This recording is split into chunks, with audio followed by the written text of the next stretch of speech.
empezamos ahora sí nuestra transmisión también y continuamos entonces con la serie Las cartas del Rav Shaul.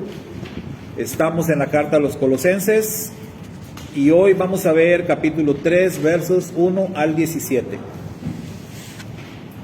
Colosenses 3, 1 al 17. En cada lección, cada clase sobre esta carta, el énfasis ha sido la verdad acerca de algo. Vimos la verdad acerca de la oración, la verdad acerca de Yeshua, la verdad acerca de las herejías, y ahora vamos a ver la verdad sobre una vida renovada. Y este va a ser el énfasis a partir del verso 1 del capítulo 3 y hasta el final de la carta. Porque ya el cierre de esta carta, que son solo 4 capítulos, pues nos habla de eso. El Rav Shaul nos habla de lo que es una vida renovada. Antes decíamos vida cristiana, ¿sí?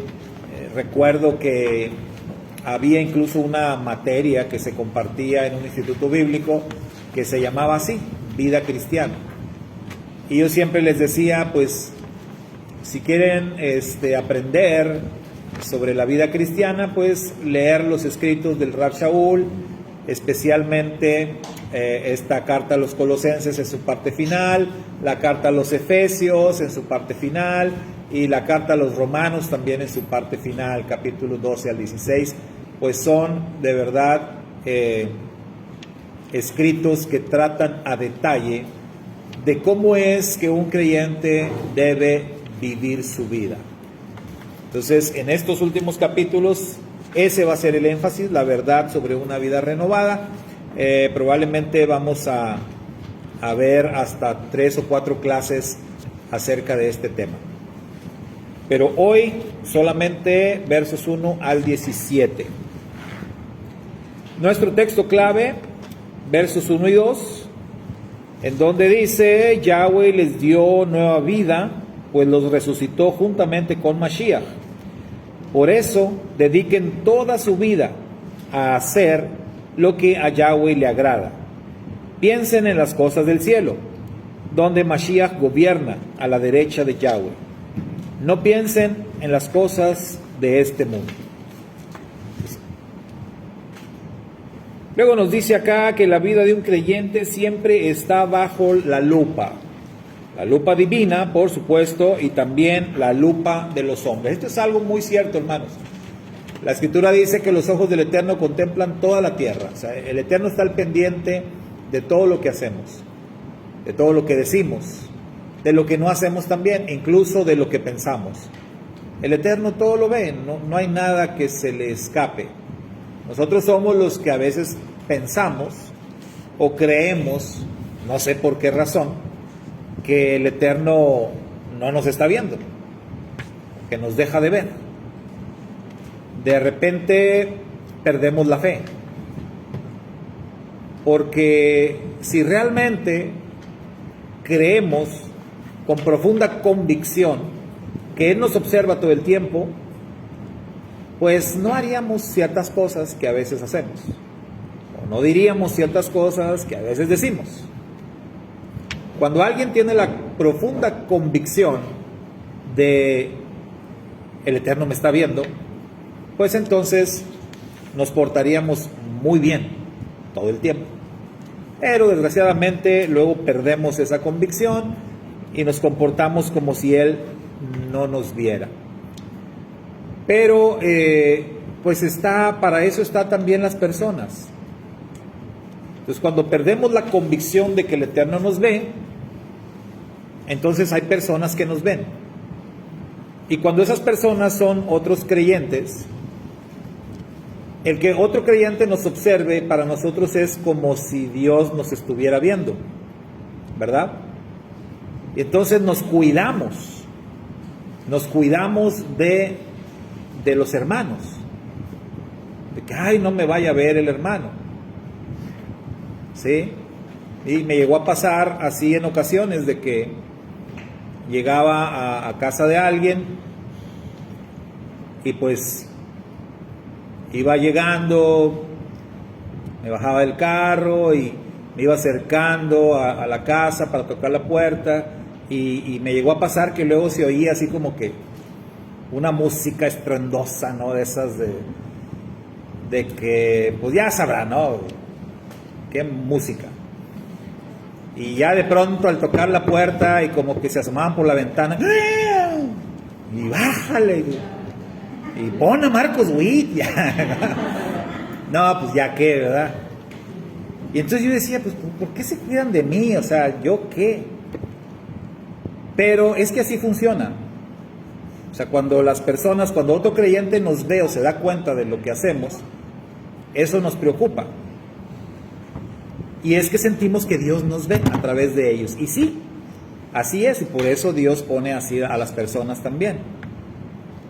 Me pasó una vez con un hermano que llegué también a su casa, estaba arreglando su coche y él estaba fumándose un cigarrito, ¿no? Y pues pobre, casi se lo traga, ¿no? Y yo, brother, no pasa nada, hombre, ¿para qué anda? Mire, se anda ahogando, le va a ir peor. Acábese su cigarro, total, ¿no? ¿Ya qué? O sea, ¿por qué se esconde de mí? Pero eso es lo que pasa. Entonces nos cuidamos de otros hermanos. Pero también están los no creyentes.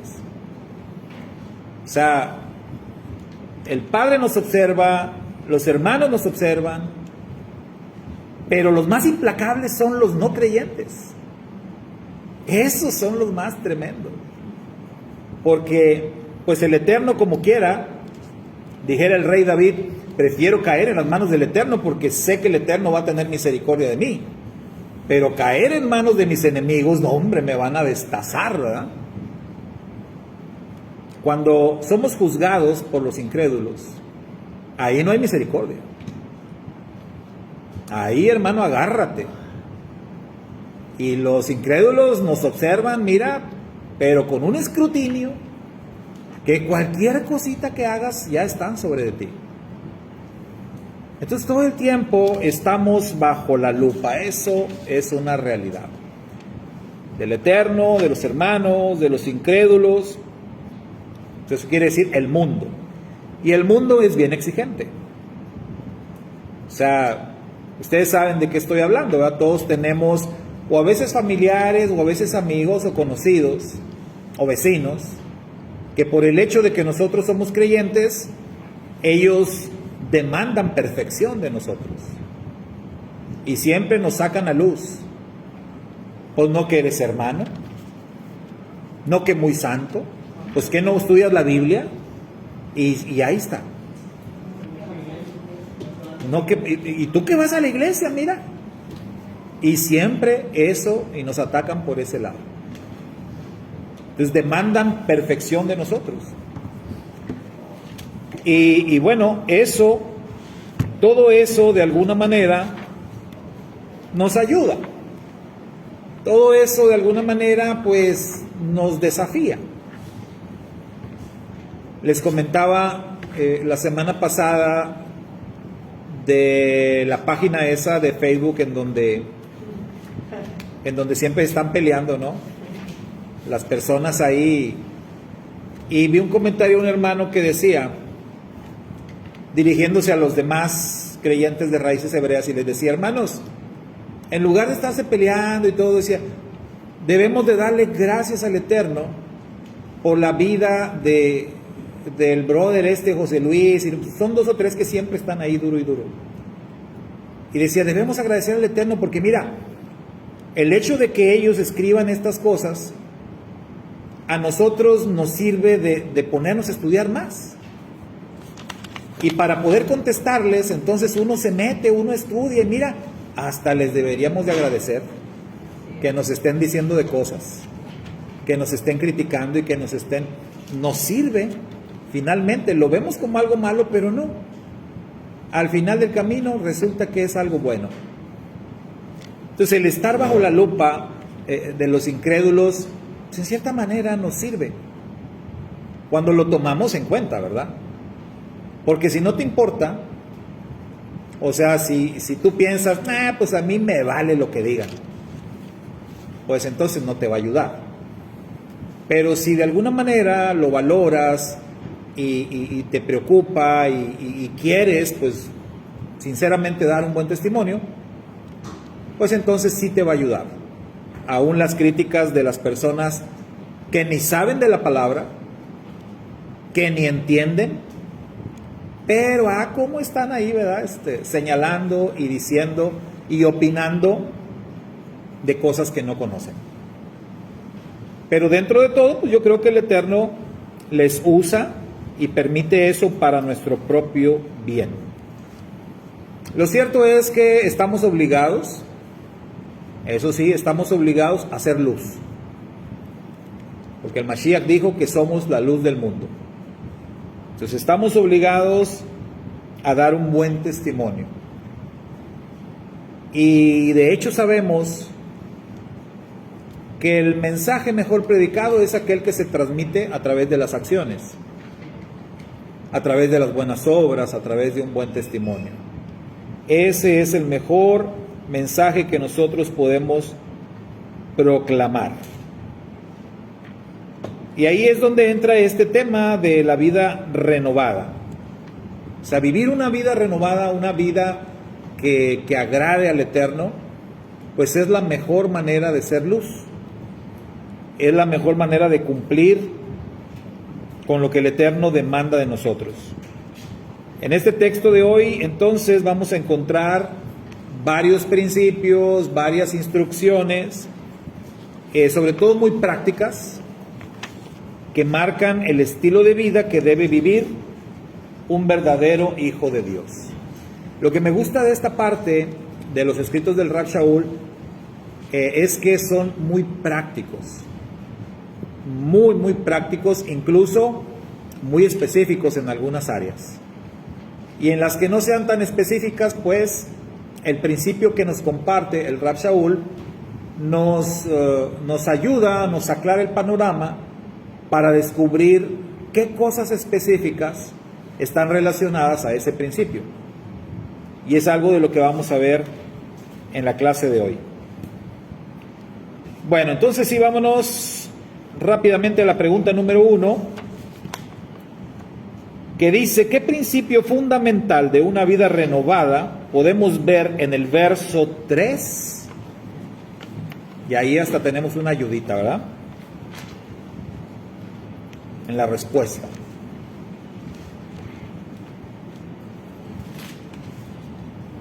¿Qué principio? Bueno, el verso 3 dice: porque ya ustedes han muerto y su vida está escondida con el Mashiach en Elohim.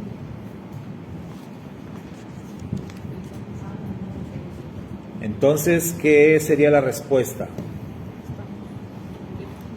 La respuesta ahí empieza diciendo que estamos, rayita, ¿Muertos? que estamos muertos. ¿Qué pondrían en la otra línea? Estamos muertos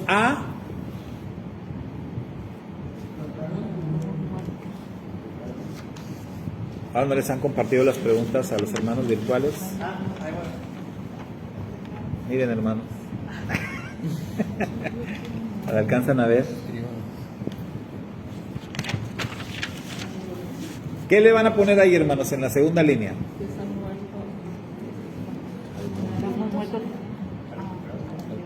Al pecado. Puede ser.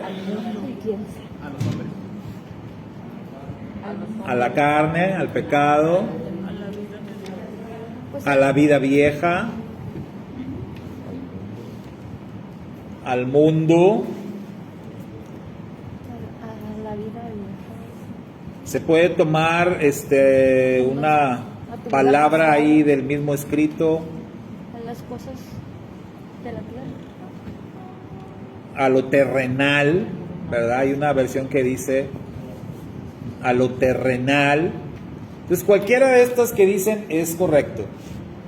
Entonces estamos muertos. Ese es un principio fundamental y lo veíamos en la parashá Lech Lechá.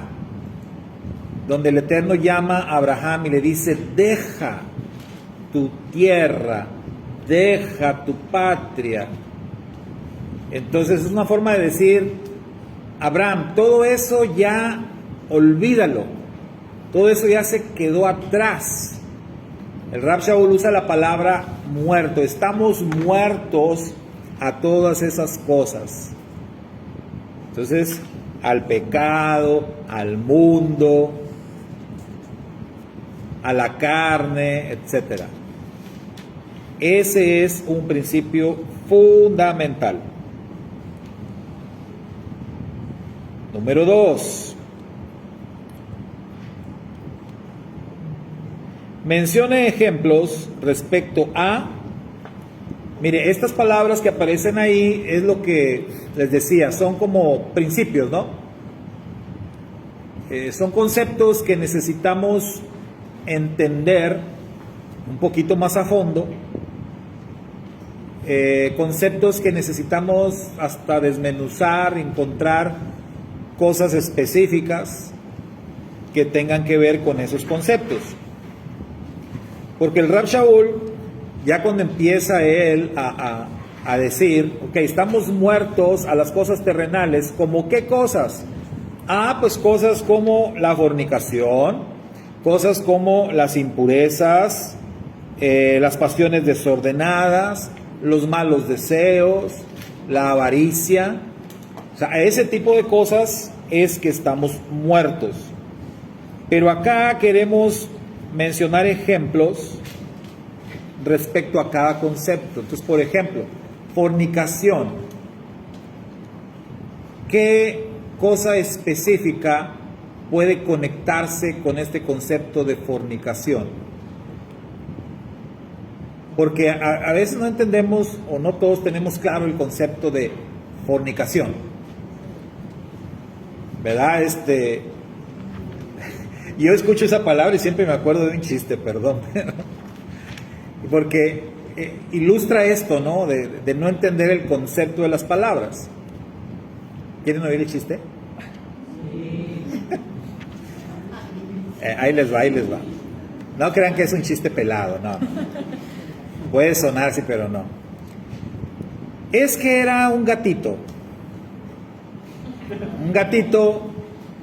que todavía no estaba en edad de esas cosas, ¿no? Pero se juntó con unos gatos más grandes.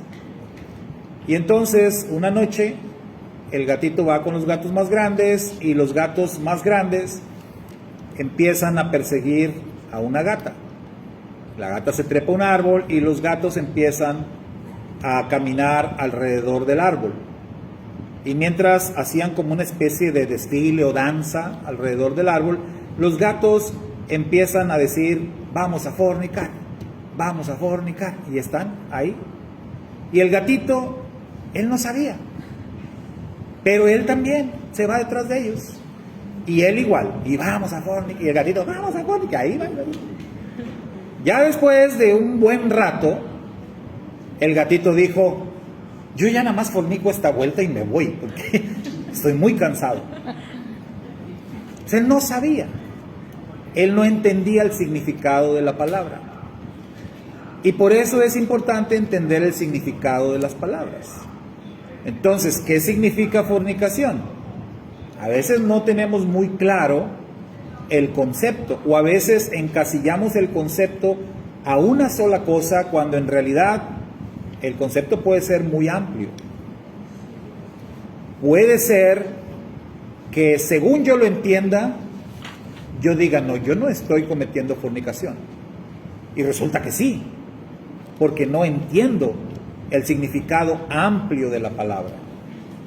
Entonces, por eso yo les digo a ustedes, menciónenme ejemplos de qué quiere decir fornicación. Hermano Carlos. Sí, es como escuchamos la palabra tranza, masturbeque. Eso de la tranza es un engaño al tercero, pero tranza viene de transacción, que es venta, intercambio o algo. No necesariamente es engaño a otros. Ajá. Es venta, cambio, intercambio. Y generalmente oímos palabras raras y nos vamos con la pinta de que es esto y se encasillamos. Sí. Y a veces No leemos qué más significa. Exactamente. Entonces, un ejemplo de fornicación, hermana Shirley, es que vi como que estaba levantando la mano.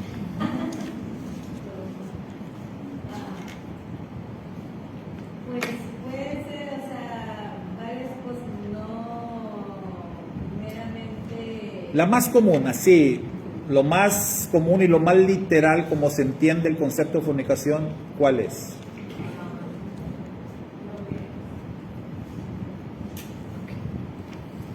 Tener relaciones sexuales fuera del matrimonio. Le da pena. A ver, acá la hermana Mari dice, relaciones sexuales fuera del matrimonio. Ese es el concepto más básico, es el concepto, digamos, que más aceptado de cómo se define el término fornicación. Tener relaciones sexuales fuera del matrimonio. Punto. ¿Sí, hermano? Y también puede ser por una fornicación, puede ser idolatría. O sea, hacer que la escritura hable a nuestra conveniencia o cambiarla porque nosotros queremos. Eso es cambiar las cosas. Sí, por eso les decía, o sea, acá primero lo estamos analizando desde el punto de vista literal, porque el simbolismo, pues sí, ¿verdad? Es más profundo, pero así en lo literal, ok, relaciones sexuales fuera del matrimonio, o sea, quiere decir, decían acá adulterio, infidelidad, que son relaciones sexuales fuera del matrimonio. Entonces, acá la relación sexual fue diseñada como el título de una película, solo con tu pareja. Así. Entonces, una relación sexual fuera de es ilegal, que ya cuando estás dentro del matrimonio, pues se le llama adulterio. ¿Sí? Entonces, dicen algunos, la fornicación tiene más que ver con la relación sexual antes de casarse.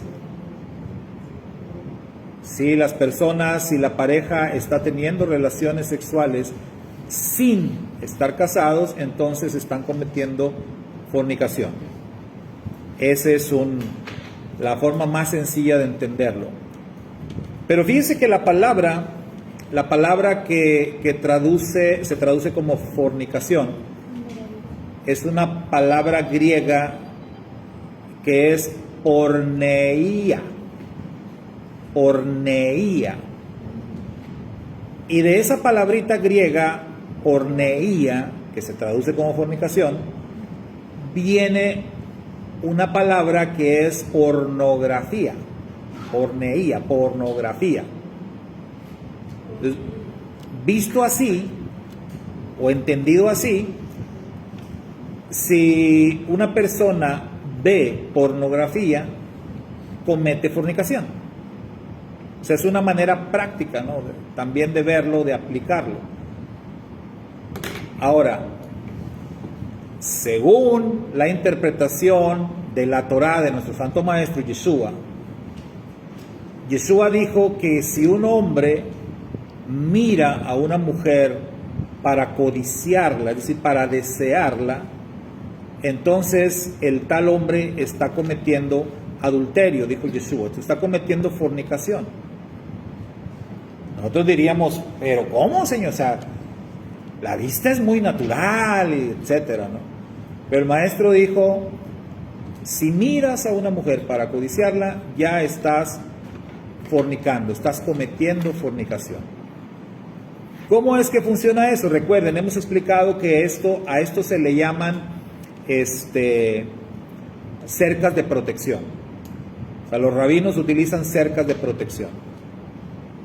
Lo que Yeshua está diciendo es, si no quieres llegar a cometer fornicación, pues ni siquiera mires. Evita la mirada. Y como dijo por ahí un sabio, ¿no? Evita la segunda mirada, porque la primera mirada es la que se justifica y la que se dice es natural. Sí. Ahí estamos de acuerdo, ¿no? La vista es muy natural, sí.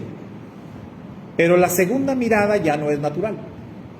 Entonces tú puedes ver, porque pues tienes que ver, te cruzas con una persona, la ves, y uno como hombre ve a una mujer que, digamos, no sé, está vestida de manera sugestiva, y con una sola mirada ya te diste cuenta. Ya te diste cuenta de que, mira, anda enseñando pierna. Al mirar, hasta de reojo te diste cuenta. No tienes para qué volver a voltear. Entonces, esa segunda mirada es a la que se refiere el maestro. La segunda mirada ya va cargada de pecado. La primera no, pero la segunda sí. Porque ya maquinaste, porque ya pensaste, porque ya planeaste voltear y ver de una manera distinta. Y es lo que dice el maestro, ¿no? Entonces, el concepto de fornicación va más allá del concepto tradicional. La fornicación tiene que ver con intenciones del corazón. Entonces, es mucho más fácil que una persona que da una segunda mirada caiga en el pecado de la fornicación. Si una persona se alimenta de cosas como la pornografía, pues está alentando, está abriendo esa puerta, está alimentando fantasías, está de alguna manera ya en su mente deseando con mucha fuerza algo, querer hacer algo, y aunque no lo esté haciendo, pues sí lo está alimentando. Y eso lo único que quiere decir es que si a esa persona se le presenta una oportunidad, lo va a hacer. Sin lugar a dudas lo va a hacer, y eso es a lo que se refiere Yeshua cuando dice, si la miró para codiciarla, ya fornicó. Haga de cuenta que ya lo hizo. Impurezas. ¿A qué se refiere esto de impurezas, hermanos? O no sé, otras versiones como digan la segunda palabra después de fornicación. Inmundicias. Impurezas, inmundicias. ¿Cómo dice? Impureza. Impureza también. Muy bien. Como que siento que está relacionado con lo mismo, pero ya como que un nivel más abajo. Más abominable. Sí, más abominable. Puede ser, o también, si pensamos así de una manera muy práctica, impureza viene de un término hebreo que es tamé, el estado impuro. Recuerdan, hemos estudiado los conceptos tamé y tajor. Tamé, impuro; tajor, puro. Como ahora que hablábamos del arca, Noaj tuvo que meter al arca animales puros e impuros. Entonces, hablar de impureza es hablar de cosas impuras. Entonces, una impureza, digamos, sin ser muy dramático o meternos en cosas muy, digamos, de depravación, pues una impureza así muy típica sería lo no kosher, es impuro. Entonces, cuando dice aquí que estamos muriendo, que debemos morir a las impurezas, pues una forma práctica de verlo es morir a lo que no es kosher, a lo que el Eterno no considera puro. Entonces, así como Abraham, que iba a dejar atrás sus hábitos, sus costumbres, decíamos hace rato, pues acá el Rav Shaul dice que tenemos que morir a las impurezas. Hemos dicho otras ocasiones, ¿no? ¿Cuántos les gustaban mucho las carnitas? Qué bárbaro, ¿no? Qué cosa tan sabrosa, pero pues no, ya no. Son impuras. Entonces tenemos que morir a las impurezas. Y como eso, pues muchas cosas. Una de las cosas más difíciles, más complicadas de llevar dentro de lo que es la vida renovada es precisamente una dieta kosher. Eso es complicadísimo. Les he platicado la anécdota de una hermana que conocí por WhatsApp, que me escribió y que teníamos una buena comunicación, esta hermana del Perú, y una hermana que ella empezó a conocer de la palabra a través de nuestra página de Facebook, y empezó a aprender, y luego me escribió al WhatsApp, y ahí me hacía muchas preguntas, le empecé a compartir, le mandé lecciones, y pues pasaron meses y muy bien, o sea, la hermana iba muy bien y ya guardaba Shabbat y todo muy bien, pero llegamos a un punto en donde ya empezamos a hablar de la dieta kosher y de las cosas que puedes comer y lo que no puedes comer.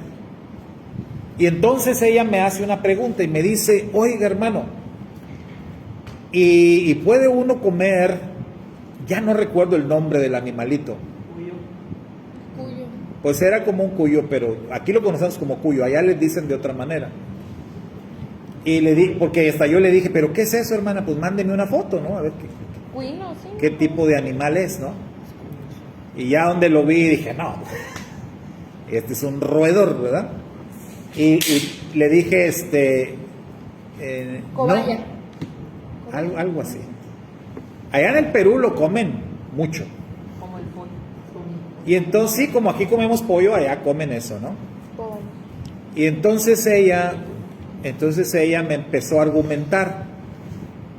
Ella me empezó a argumentar y me dijo, no, mire, hasta me mandó un, ¿cómo se llama? Un escrito de una asociación de la salud y que no sé qué, y que eso es bien bueno para la salud y que te aporta no sé qué tanto y hasta te cura de todo. Y bueno, todo un tratado me mandó ahí y yo le dije, hermana, usted me puede mandar 1000 escritos, pero lo que la Torá dice es lo que aquí manda. Y la Torá dice que ese animal es impuro, porque es un roedor, entonces está dentro de los animales clasificados como impuros.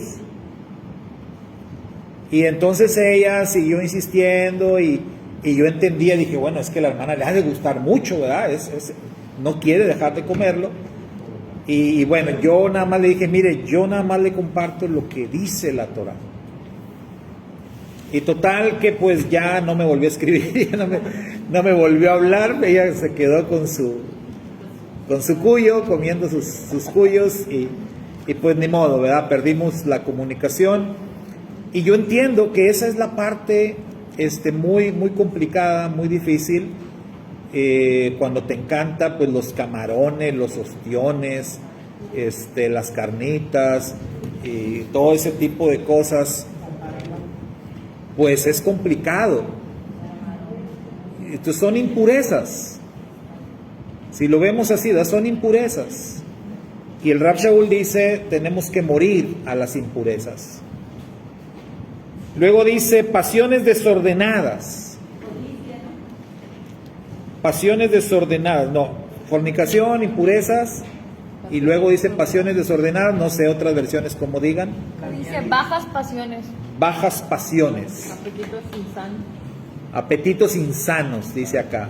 Apetito sexual, sexual desenfrenado. Bajos instintos.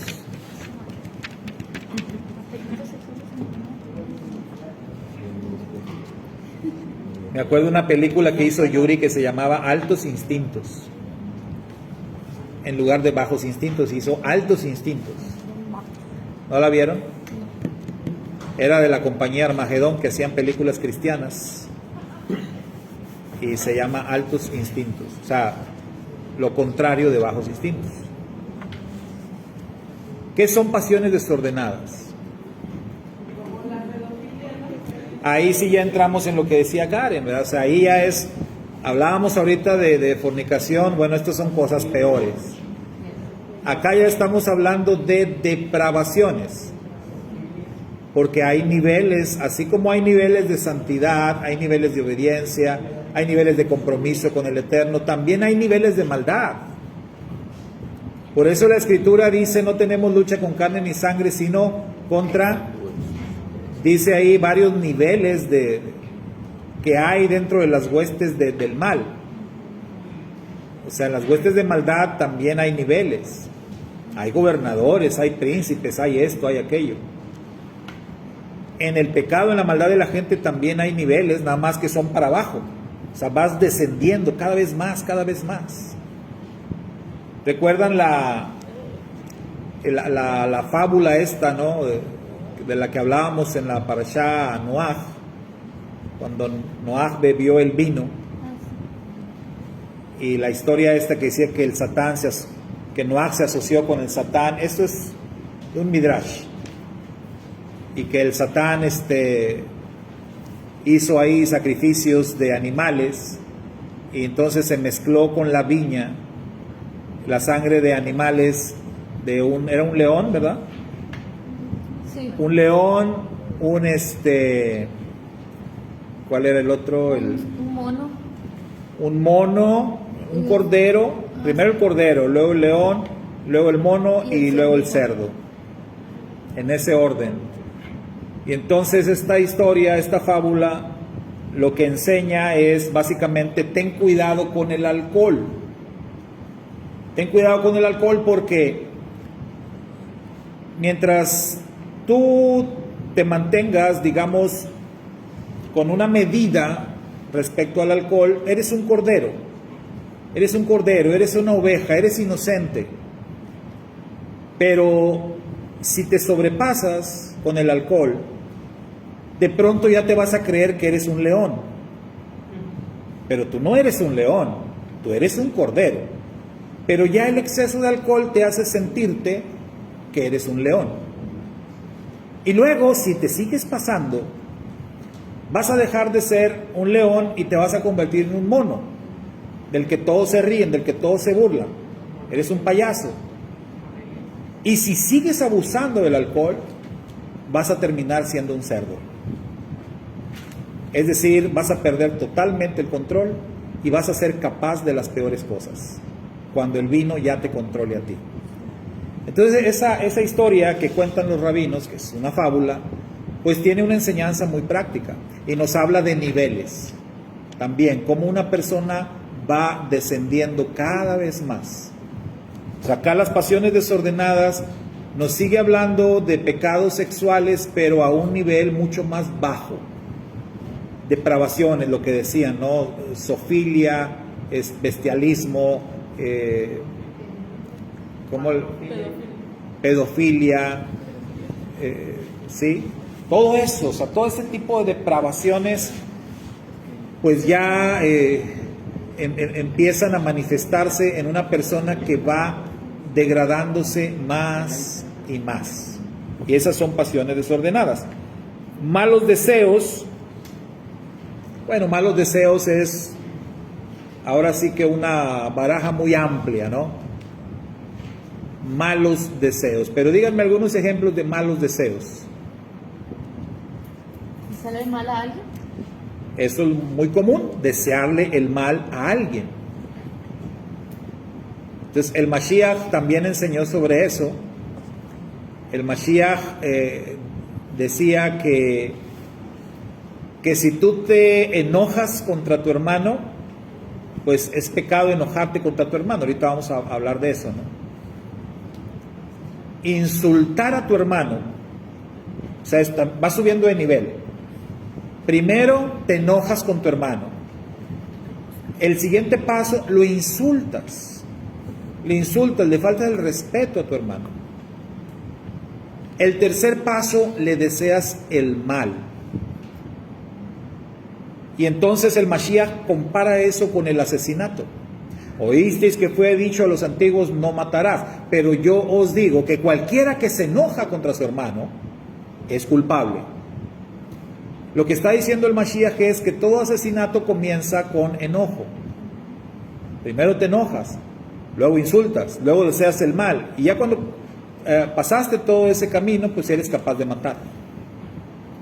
ya que te separa del asesinato. Entonces, un mal deseo es desearle el mal a alguien. Así, cómo quisiera que ahorita choque, o le ponche una llanta, o que le pase algo, ¿verdad? O sea, malos deseos, que lo corran del trabajo, ¿verdad? Que se enferme, o sea, malos deseos.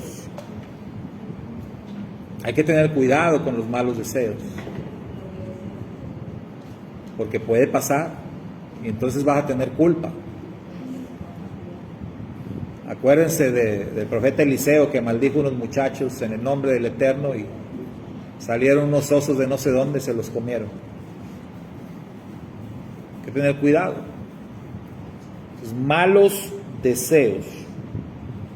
Y la avaricia. Ahí finalmente la avaricia. Ejemplo de avaricia. ¿Qué dice el mandamiento? Avaricia es como codicia. ¿Qué dice el mandamiento? No codiciarás, ¿qué cosa?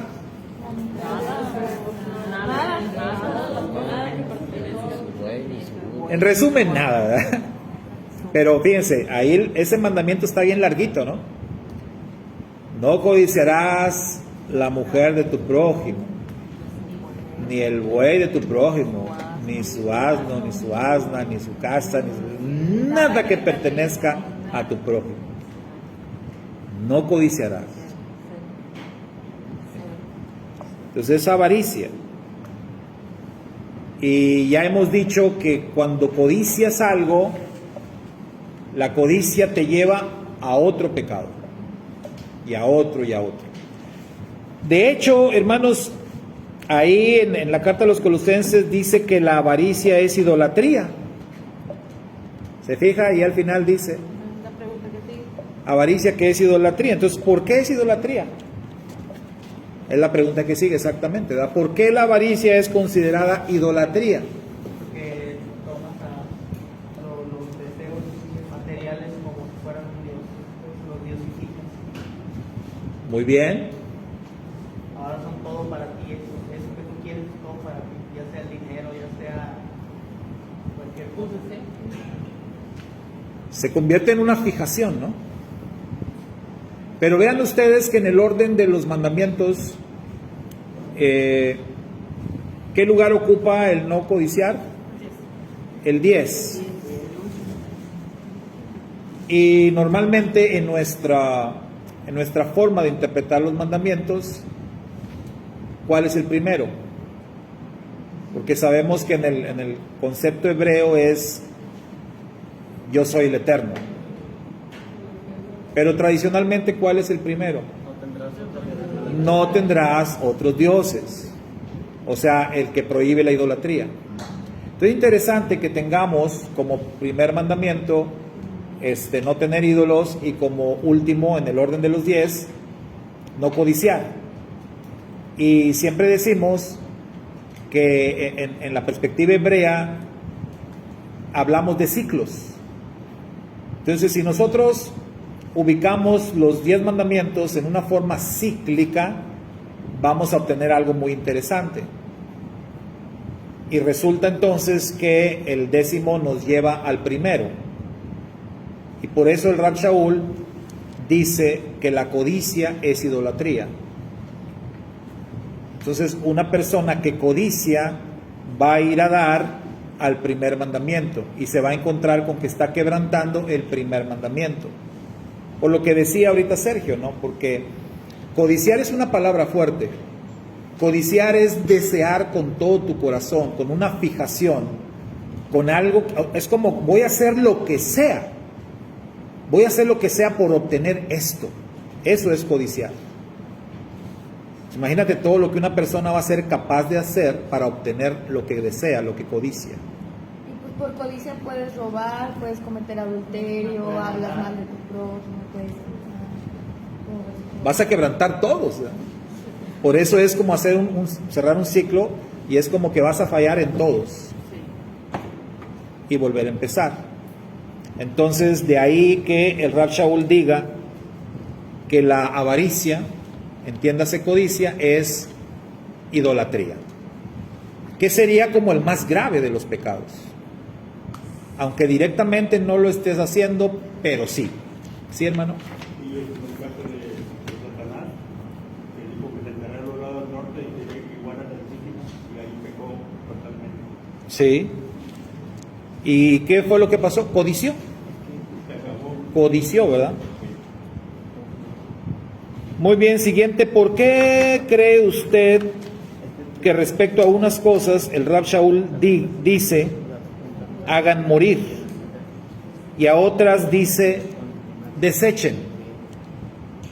O puede ser que otras versiones digan diferente. ¿A qué se deberá? Versos 5 y 8. El verso 5 dice: haced pues morir lo terrenal en ustedes. Hagan morir. Pero luego en el 8 dice desechen. ¿Por qué utiliza dos términos distintos? Querrá decir como que, bueno, mira, esto sí hay que dejarlo de hacer, pero pues no tan drásticamente como lo otro. ¿Será? Porque eso sería como dijo aquel político, pues sí robé, pero poquito. El rey robó más. Sí, hay otros que robaron más que yo, o sea, no es lo mismo. Entonces no me juzguen porque yo robé, pero poquito. Acá se hagan morir. Sí, Renuncien, ¿okay? Renuncien, desechen. ¿De qué otra forma dicen el 8 en otras versiones? Dejen, ok. Dejar, desechar, renunciar. Entonces probablemente el término o el concepto distinto que usa tiene que ver con la gravedad de los pecados, porque sí, o sea, sí estamos hablando de distintos pecados. Entonces, si se fijan, el primer grupo de pecados que mencionamos, fornicación, impurez, todos los que dijimos, son cosas muy, muy graves. Y muy probablemente por eso ahí dice Rab Shaul, cero, estás muerto. ¿Entiende? Para estas cosas tú estás muerto. Para entender, ¿sí?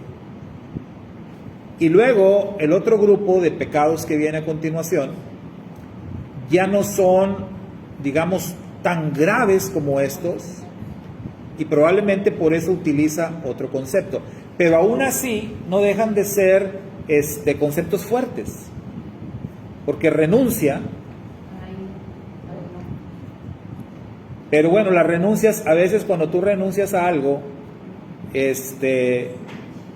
no te aceptan la renuncia, a menos que sea irrevocable. Algunos dicen renuncia con carácter de irrevocable. Eso depende de las personas, ¿no? Yo realmente, para mí, renuncia es renuncia. O sea, yo no creo mucho en... Yo soy de los que o es blanco o es negro. No soy mucho de matices, ¿verdad? Yo soy de sí o no. No soy como de... No sé si me explico. Para mí renuncia es renuncia. Pero hay personas para los que una renuncia, pues, puede ser que estoy renunciando, pero a lo mejor me convences de que no renuncie. Dejar de hacer algo, pues lo dejo de hacer, pero pues dejo ahí la posibilidad de volverlo a hacer. Como el hermano, ¿no? El hermano que nos dio el testimonio de los envases de cerveza, ¿verdad? Que traía, o sea, él había dejado de tomar y ya tenía años que había dejado de tomar, pero traía una caja de envases de cerveza en la cajuela de su auto, hasta que un de esos que les llaman padrinos se subió con él en el coche. Y pues el padrino, con muchos más años, ¿no? No, hombre, tenía una experiencia. Y en uno que hizo alto o algo, ya es que las botellas, el tintineo, ¿verdad? El sonido del pecado, ¿no? Las botellas golpeando entre ellas. Y el padrino dijo, ¿qué se oye? Y el brother dijo, no, padrino, no oí nada. ¿Qué traes en la cajuela? Dije, es que ahí traigo pues, un cartón de envases de cerveza, pero están vacíos. ¿Y para qué traes una caja de envases de cerveza? Padrino, usted sabe que ya tengo años que no tomo, sí, ¿no? Yo sé, pero ¿para qué traes esa caja ahí? ¿Cuál es la idea? No sé, pues es que ahí se quedó y pues ya. Pues, si no la traes para nada, tírala. ¿Qué está haciendo ahí? Y es así. O sea, a veces, inconscientemente, dejamos una puerta abierta. Inconscientemente queremos sentir que todavía tengo la manera de hacer esto. O sea, si realmente renuncias, si realmente ya dejaste eso, pues ya, o sea, ¿para qué quieres las botellas, no? Ya no son parte de tu vida. Es a lo que se refería. Y entonces el hermano entendió y dijo, pues tiene razón. No lo había visto así, pero es verdad. Por eso las traigo ahí, ¿verdad? Porque pues cualquier rato que quiera me paro y las lleno. Pero si ya no las traigo, pues reduzco la posibilidad. Entonces eso es realmente renunciar, dejar, o sea, cortar totalmente. ¿Sí, Iván? De hecho, yo ahorita lo que estaba pensando con la respuesta es que hay como que hay una diferencia clara y de hecho Pablo lo pone en el tema, es que cuando dice que dejes morir o haz morir, o sea, el primer grupo de pecados, es que tienes el control, por así decirlo, porque es más como que la decisión de cometer esos actos como la fornicación, la idolatría y el resto de demás, porque es como que lo puedes controlar, es tu decisión. Pero por otro lado, que es el tema de la ira y el enojo, son emociones que no podemos erradicar. Sí lo podemos dejar y apaciguar, pero es como que no tiene mucho chiste porque tarde o temprano va a volver otra vez, porque es algo muy natural, hasta inconsciente. Pero el punto es como que eso sí, aprende a manejarlo y lo otro, deshazte de él, porque lo estaba comentando con Keila, que todos los pecados, el primer grupo de pecados, tienen un origen del ego, como una necesidad de... Porque si yo me acuerdo mucho de gente pues, asesina y tal, que ve a la gente como herramientas, y o sea, lo despojan de la humanidad. Y hay gente que tiene relaciones, invariablemente si es hombre o mujer, pero no los ve como personas, como individuos, alguien para dar o demostrar amor, sino como que objetos para satisfacer ese ego. Entonces pues todos se relacionan con ellos, o sea, con ese instinto de satisfacer a uno mismo, aunque eso cause el mal en ti y en todos los demás. Muy bien, entonces ahí entendemos por qué hay una diferencia, ¿no? De cómo lo menciona el Rav Shaul, cómo lo maneja, pero en sí pues se trata de desechar, ¿verdad? Desechar como este ejemplo, o sea, no dejes ahí la puerta abierta, o sea, ya deséchalo, deshazte de eso, ¿sí? O sea, tú ya dejaste atrás aquello, ¿para qué? Como para qué quieres, es como cuando Raquel se lleva los ídolos de la casa de su padre, o sea, ¿para qué? Es algo que se tenía que quedar atrás. Me llama la atención el verso 7 porque dice que, o sea, da por hecho que todas esas cosas del grupo 1 que eran las más graves eran en las que anduvimos cuando Sí. éramos absolutamente pecadores, ¿no? O sea, bueno, todavía somos, pero ya que no se tenía todavía el pacto con el Eterno. Y luego el otro, por eso le dice ahora, renuncien también ustedes como que a esto, que está Sí. siempre presente ya como creyentes, también, ¿verdad? Es una lucha, pero como que este segundo grupo está más presente, más Exacto. cotidiano en nuestras vidas. O sea que no se espera que un creyente esté batallando con las cosas del primer grupo. O sea, se supone que eso, desde que tú tomaste una decisión de entrar en pacto con el Dios de Israel y seguir a Yeshua, esas cosas ya se murieron. O sea, tú te moriste a eso ya. Puede ser que batalles con las del segundo grupo, ¿verdad? Puede ser que batalles, que todavía estés luchando con ellas, pero el primer grupo, o sea, es absurdo pensar siquiera que un creyente esté metido en cosas así. Muy bien, ¿sí, hermano Carlos? Y aquí yo veo más que nada como si fuera la doctrina, ¿verdad? El apóstol Pablo le dice a Tito, pero tú predicas lo que está de acuerdo a la doctrina. ¿Sí? Entonces, eso significa haz bonito eso y desecha a otras personas que no practican la sana doctrina. Es lo que se refiere aquí, más o menos. Aparte de lo normal, ¿verdad? Porque Sí. realmente, pero se refiere a la doctrina, que no metan idolatría, malas riquezas o que metan palabras huecas dentro de la doctrina. Es lo que quiere. Muy bien, ¿sí, hermana?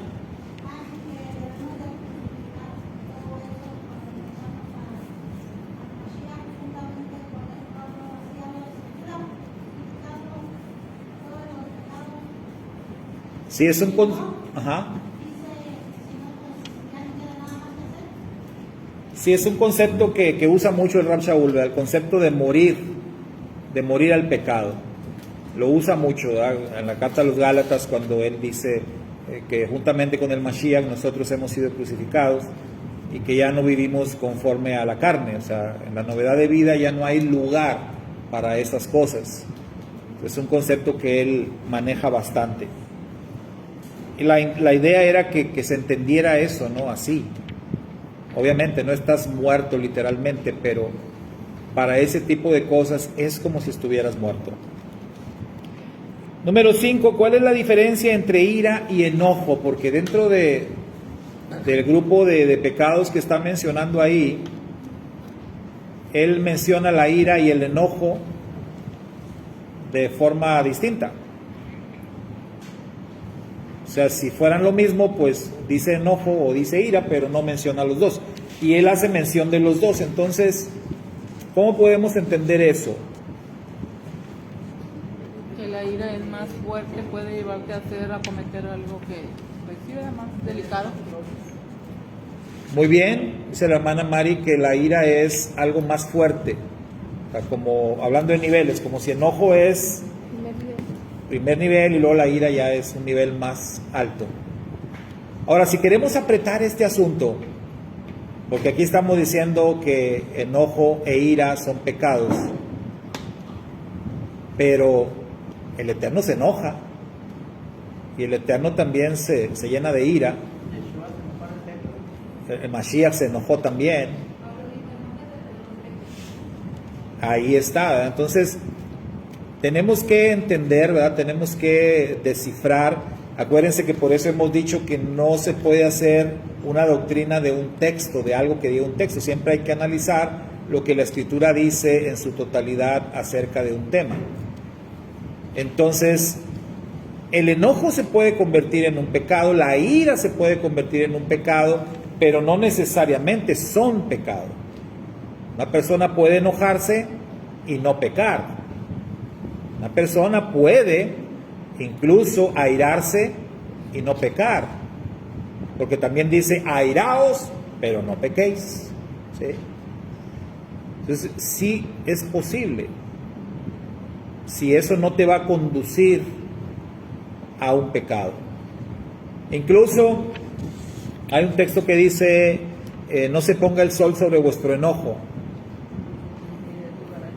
Y de ahí se saca como una especie de doctrina que dice que no te puedes enojar por más de 24 horas con tu hermano, porque entonces ya es pecado. Entonces te tienes que reconciliar así rápido, ¿no? Pero eso entra en conflicto también con otras cosas que la Biblia dice, que el mismo Eterno dice. El Eterno se enojaba con Israel le dejaba de hablar. ¿Se acuerdan que el Eterno le dejó hablar a Israel cuánto tiempo? 400 años nomás. No más 400 años. Y a nosotros a veces si le dejas de hablar a alguien ya te están mandando al infierno porque dices, no, pues ese ni hermano es, ¿verdad? Porque mira, me dejó de hablar.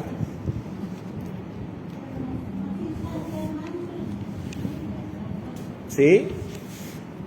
Pero tenemos que hacer diferencia, ¿no? O sea, ¿qué es lo que realmente convierte una situación de estas en un pecado? ¿En qué momento, no? Un enojo pasa a ser un pecado. Pues Yeshua dijo que cuando insultas. Muy bien. Entonces, ¿qué cosas nos hacen enojar? Vamos a decir un ejemplo. ¿A cuántos de ustedes los hace enojar la injusticia? ¿Ustedes creen que sea pecado eso? No. No, pues es una injusticia. Es una injusticia. ¿A cuántos de ustedes les hace enojar el maltrato? O sea, que una persona te trate así groseramente. ¿Les ha tocado, por ejemplo, que, no sé, una cajera del súper, un mesero, se porte grosero y te trate de mala gana? ¿Eso les molesta o no? Pues a cualquiera, ¿no? Pues imagínate que alguien o un servidor público Testimonios. un servidor público que pues tiene el deber de atenderte y todo y que te trate mal, ¿no? Imagínense. Ahora que andábamos viendo un asunto acá con Karen y con un servidor público, ella tuvo que entrar, le decía yo a ella, ay Señor, gracias que yo no entré, porque yo reacciono mal ante esas cosas, ¿no?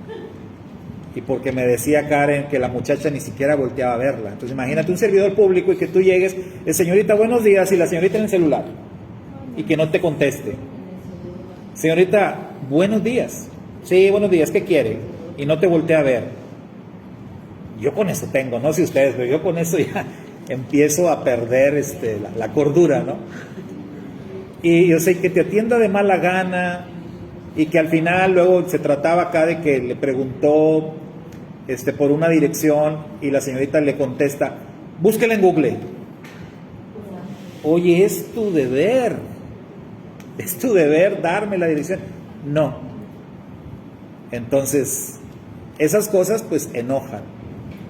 Y ahí es donde dices tú, ¿es pecado enojarte por eso? Yo creo que no. ¿Cuándo entonces el enojo es pecado? Exactamente, o sea, en la reacción. ¿Sí? En la reacción, en la acción. Sí, hermano.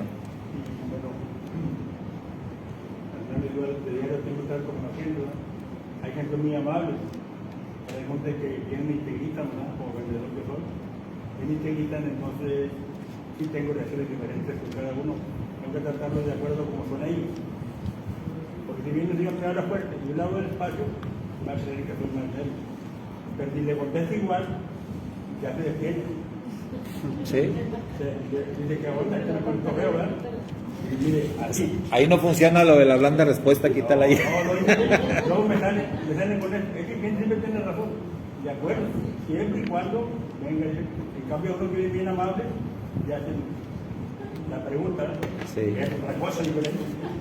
Sí, pero, o sea, tiene totalmente razón, ¿verdad, la hermana? El enojo se convierte en pecado cuando pierdes el control. Cuando no pierdes el control, exacto. Le hagan daño al tercero, no hay problema. Cuando pierdes el control. O sea, tú tienes derecho a enojarte. Y algunas veces ellos mismos reconocen, oye, tú te enojas, pero no me dañes. Sí. ¿Qué puedo decir yo? Vaya con el compañero.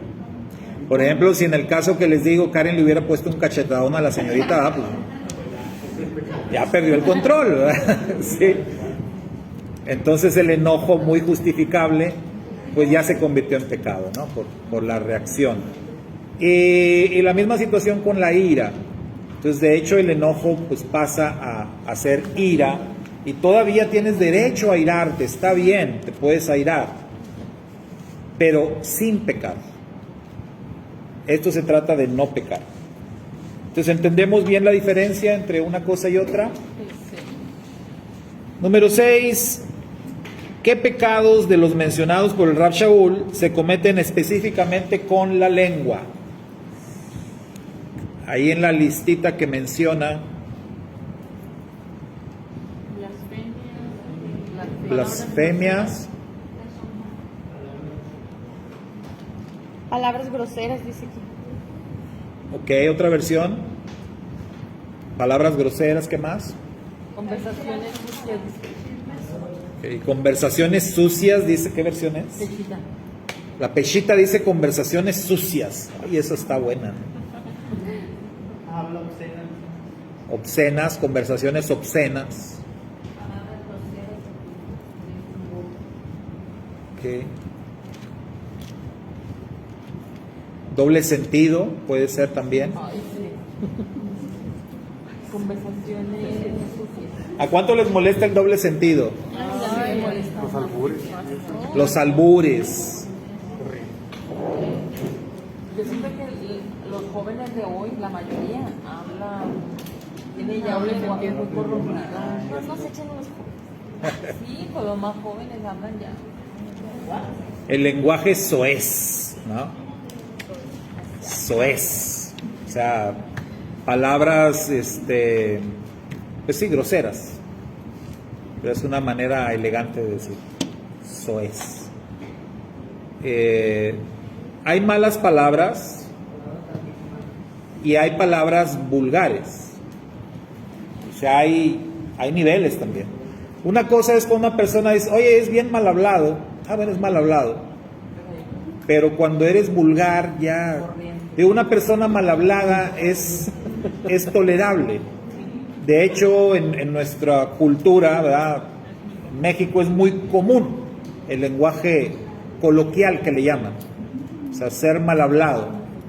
Aunque se evita. Y ¿saben por qué les digo que sí se evita? Porque ustedes ven, por ejemplo, a un comentarista de televisión, piensen, no sé, Javier Alatorre. Entonces, ¿han visto alguna vez a Javier Alatorre hablando así de manera grosera en cadena nacional? No. Pero en su vida privada, o sea, el hombre puede ser bien mal hablado. Y si lo escuchas por acá, en su vida privada o personal, y dices, oye, bien mal hablado, entonces, ¿cómo ahí las noticias no habla así? Entonces sí se puede, ¿no? Sí lo puedes evitar. ¿Por qué no lo evitas acá? Es que Javier y yo somos cuates y... Nada más de que... O también en cuestión de cuando se lanza una serie o una película, o por lo menos aquí para la región de Hispanoamérica, los doblajes siempre como que tratan de omitir lo mejor posible las groserías. O incluso si hay groserías, pero es como que pues, lo tratan de mantener normal. Pero a mí me ha tocado mucho cuando yo buscaba series y no encontraba el doblaje de aquí, pues tenía que irme al doblaje de España, al castellano. Y la verdad, y de hecho muchos le tiran mucho a España porque son muy mal hablados. O sea, ni siquiera ni en los doblajes infantiles como que se salvan. Y de hecho, pues hay momentos de que aquí es muy común que un niño de unos 6 años o menos hable así. ¿Por qué? Ahí sí no se explica, pero es como que es lo más común y lo más normal. No debería, pero pues... Es lo que decía la hermana ahorita, o sea, decía Karen, no nos culpen a los jóvenes, pero lo cierto es que esto se ha ido degradando. O sea, si hablamos del tema del lenguaje, que podríamos clasificarlo en mal hablado, grosero, vulgar, ya lo peor, ¿no? Y la verdad es que si yo, digamos, hablo por mi testimonio, y en mi niñez, pues si bien es cierto, en la escuela uno oía y aprendías, digamos, malas palabras, pero si yo decía una mala palabra en mi casa, pues me reventaban la boca, ¿verdad? O sea, yo no podía decir una mala palabra en mi casa. Entonces lo aprendes a manejarlo, y ni siquiera en la escuela pues dices, pero no eran cosas tampoco tan que rayaran en lo grosero. Y cuando me tocó una vez escuchar niños en la escuela de Keila, ¿en qué año estabas? 5º año. Bueno, que la cambiamos de escuela, nos venimos a vivir acá, y a veces así parece increíble, pero de una colonia a otra luego cambian las cosas, cambia el ambiente, ¿no? Porque allá donde estábamos, pues yo siempre iba por mi hija, la llevaba a la escuela, iba por ella, y nunca me tocó escuchar ese tipo de cosas. Y ni ella, o sea, ella estaba espantadísima acá en la nueva escuela. Y fui por ella y tardó un poquito en salir, entonces estaba yo ahí, había muchos niños ahí esperando, unos el camión y otros a sus papás. Y de verdad yo quería que la tierra me tragara, sentí mucha vergüenza, sentí, no sé, algo muy raro, escuchar las pláticas entre ellos, y entre niñas, mujercitas. Nunca, nunca, nunca, de verdad les digo, había escuchado tanta vulgaridad. Y mire que ya tengo mis años, ¿no? Nunca, ni después de esa ocasión, fue algo bien, yo sentía que esto parece una pesadilla, ¿no? ¿De verdad están hablando así las niñas? Pero feo, ¿no? O sea, cosas que usted ni se imagina. Y dije, ¿qué pasa? O sea, ¿entré a otra dimensión o qué? ¿Esto es la antesala del infierno? ¿Qué está pasando? O sea, algo bien grave, ¿no? Y ya cuando llegó Keila, yo dije, ¿qué hago? Ya ni quería mandarla a la escuela esa, ¿no? Pero bueno, gracias al Padre, mi hija lo manejó bien y supo salir adelante, pero sí, o sea, definitivamente algo ha pasado, y tiene mucho que ver el tema de la censura. Mencionaba Iván, cuando nosotros estábamos más chicos, ustedes se acuerdan, ¿a poco en la televisión? ¿Cuándo oíamos una mala palabra en la televisión? Censurado, nos lo multaban al que dijera algo. Y ahora parece que es requisito que digan malas palabras en los programas, en lo que sea, ya todo es malas palabras, mal lenguaje inapropiado. También todo. Entonces por eso se ha venido deteriorando y por eso estamos como estamos, ¿sí, hermano? No, pues ya ni hablar de la música. Bueno, este idioma español es uno de los más difíciles del mundo. Si analizamos en los demás idiomas, vemos que de las 100.000 o 120.000 palabras que podemos decir en español, solo utilizamos 3.000 o 5.000, cuando mucho 10.000 palabras. Unas son fuera de lugar, otras son carajo, mala lengua. Pero hay partes, por ejemplo, no es lo mismo hablar aquí que hablar en Durango, o hablar en Tampico, o hablar acá en Sonora. O sea, es un lenguaje completamente diferente. Sí. Si nosotros vamos aquí a Durango, y aquí en Durango hay unas palabras completamente vulgares para nosotros, para ellos son normales todo el día. Sí, las culturas cambian drásticamente, ¿no?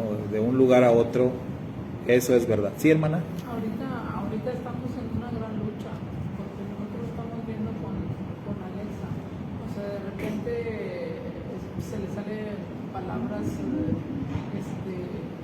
pues que nosotros no pronunciamos, incluso mi mamá. ¿Y qué dijiste, Alexa? No, pues ya lo dije. Esa palabra no está permitida aquí, y tenemos que estar alertas, o sea, en su vocabulario, pero pues de dónde lo agarran, de la escuela. Sí. Todas partes, lo que decían, internet, música. Estar así atentos al vocabulario que ellos van leyendo. Sí. Algo que parece increíble, ¿verdad? Pero ahí donde vamos al gimnasio, ahí en el gimnasio hay un letrero que dice como que no debes de usar malas palabras, ¿verdad? Como algo, no recuerdo exactamente, pero dice que no por el hecho de que digas malas palabras vas a poder cargar más peso, no sé qué, algo así, ¿no? El tema es que no utilices malas palabras ahí. Pero luego, pues resulta que ponen la música bien fuerte y todas las canciones que ponen son puro mugrero. O sea, es puro lenguaje que dice, oye, pues entonces como que ese letrerito no queda, ¿no? Con la práctica de la música que estás poniendo. Y es un lugar así, de que, pues es un gimnasio, ¿eh? Ya no quiero pensar, pues qué música ponen en otros lugares, ¿no? Pero hoy es una característica, la música, y que llega a muchos de nuestros niños, les gusta la música, y ahí es donde aprenden mucho de estas cosas, mucho de este lenguaje.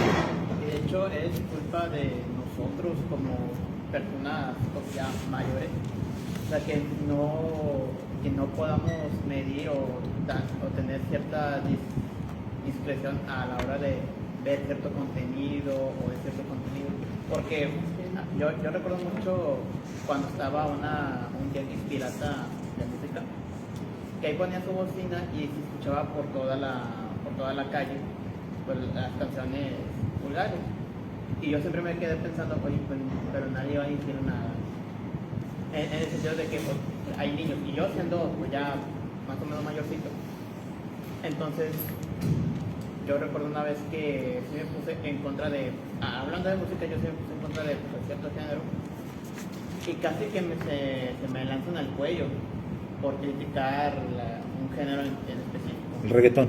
Sí. Cosas por su nombre.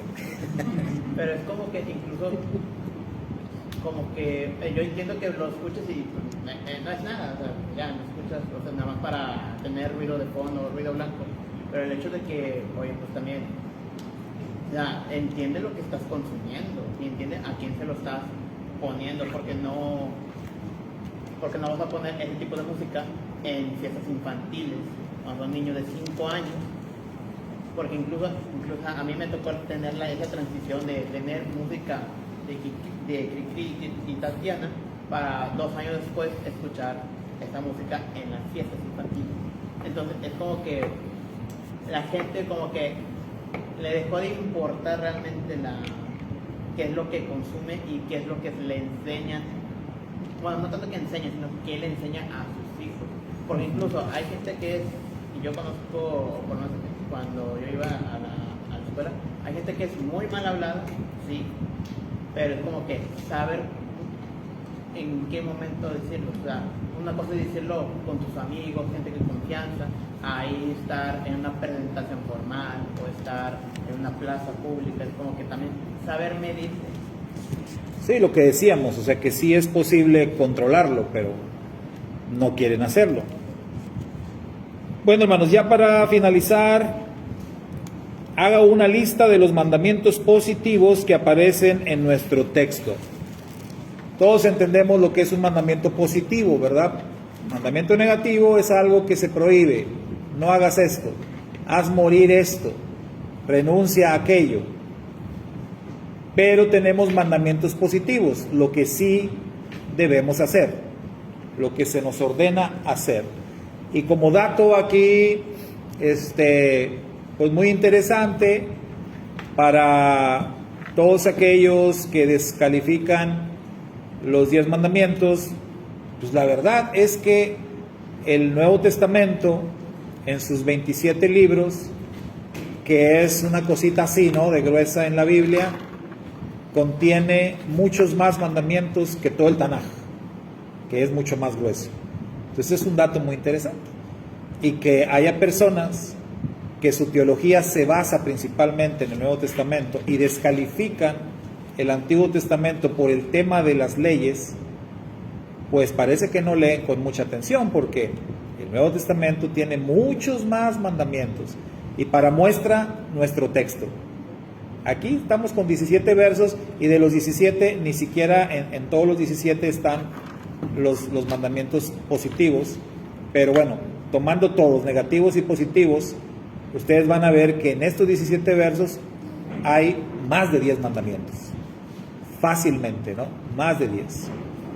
Pero hagan una lista, por favor, ya se lo llevan de tarea, la lista de los mandamientos positivos que encontramos en este texto. Hasta aquí analizamos nada más los de carácter negativo. Hagan la lista de los positivos, por favor, de tarea.